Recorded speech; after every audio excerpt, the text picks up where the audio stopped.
Good noon everyone, welcome back to another new video, new content. So let's start today's video. So yesterday you know that I have started a new poetry যেটার নাম ছিল the dawn at Puri by Jayanta Mahapatra. Yesterday আমি big poetic description দিয়ে শুরু করেছিলাম এই কবিতাটা, just pre একটা কনটেক্সট এবং প্রি থিম, বা আমরা বলতে পারি যে এর পোয়েটিক ব্যাকগ্রাউন্ড আমরা জয়ন্ত মহাপাত্র সম্পর্কে জেনেছি, এবং আজকে আমরা এই কবিতাটিকে পার্টিকুলারলি রিডিং দেব এবং থ্রু রিডিং দেওয়ার মাধ্যমে এটাকে সম্পর্কে আমরা জানবো। সো এই কবিতাটা আমরা টোটাল যদি দেখি, দুটো স্ট্যান্ডাকে নিয়ে আমরা যদি পড়ি, তাহলে এটা আমাদের 3 দিন টাইম লাগবে। সো আমরা 3 দিনে এই কবিতাটাকে সুন্দরভাবে অ্যানালিসিস করবো। So let's start. আচ্ছা, এই কবিতাটা নেওয়া হয়েছিল তার বিখ্যাত পোয়েটিক কালেকশন, যেটা আমরা জানি রিলেশনশিপ থেকে, ঠিক আছে, যেটার জন্য তিনি সাহিত্য একাডেমি পুরস্কারও পেয়েছিলেন আমাদের এই জয়ন্ত মহাপাত্র। সো এটা হচ্ছে মেন ফ্যাক্ট। সো দেখা যাক, আসলে এই কবিতা একটা সোসাইটি বা সোশ্যালিজম ভার্সেস রিয়েলিজমের থিম আছে।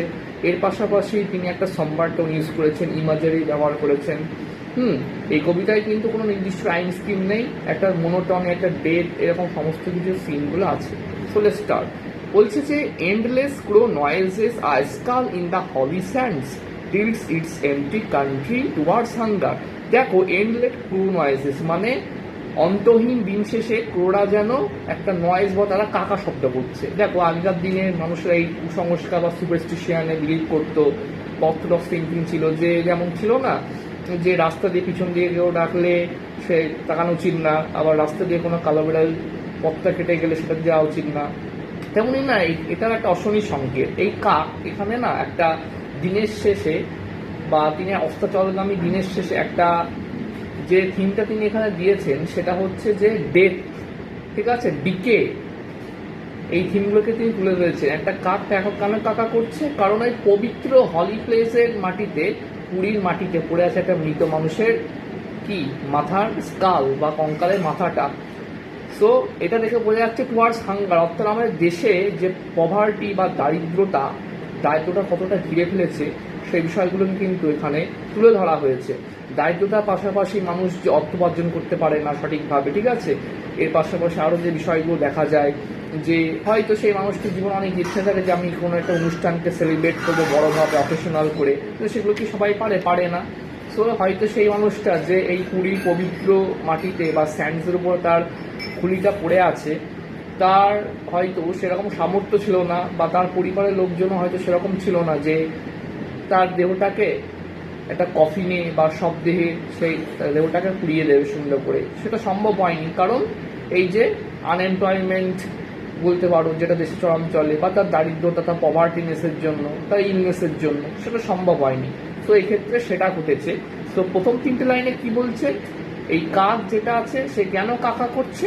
কারণ সেই পুরীর সেই পবিত্র ধুলিকাময় মাটিতে একটা মৃত মানুষের মাথার কঙ্কাল পড়ে রয়েছে। যে কঙ্কালটা হয়তো সেই মানুষটা হয়তো মরে গেছে ওই ধুলোর উপরে, সেই মানুষটার দেহ দেখেও কেউ ছোঁয়নি, কারণ সে দারিদ্রতার ছাপ সেখানে পড়ে রয়েছে। So the theme of death, decay, society versus reality, harshness, মানুষের সাথে কতটা ক্রুয়েল তার পরিচয় এখানে দেখা যায়। তো এগুলো আছে, এবং তার পাশাপাশি তার থিম অফ হাঙ্গার, অর্থাৎ দেশে যে পোভার্টি, মানুষের যে দারিদ্রতা কতটা তাকে গ্রাস করে বা হলোনেস বা ফাঁকা বা শূন্যময় করে তোলে, সেই থিমটাকে কিন্তু এখানে এমফাসাইজ করছে। Next, white clad widowed woman past the centres of their lives are waiting to enter the great temple. বিধবা মহিলা যারা তাদের মন্দিরে এসছে, দীঘাতে একটা পুরীতে, বারবার ভুল বলছি, পুরীতে তারা একটা মন্দিরে এসছে যেটা হচ্ছে জগন্নাথ টেম্পল। তারা কেন এসছে? কারণ তারা তাদের জীবনের যে সুখ, যে মায়া মোহ সমস্ত কিছু কাটিয়ে চলে এসছে। তাদের যে সুখের একমাত্র ভান্ডার বা সোর্স ছিল তাদের স্বামী সন্তান, তাদের সবাইকে হয়তো তারা হারিয়েছে, এবং সমস্ত কিছু হারিয়ে তারা এসছে জগন্নাথ টেম্পলে পুরী, তাকে তারা নিজেদেরকে কিসে ঈশ্বরের প্রতি নিজেকে ডেভোটেড করার জন্য। সো তারা কিন্তু এসছে।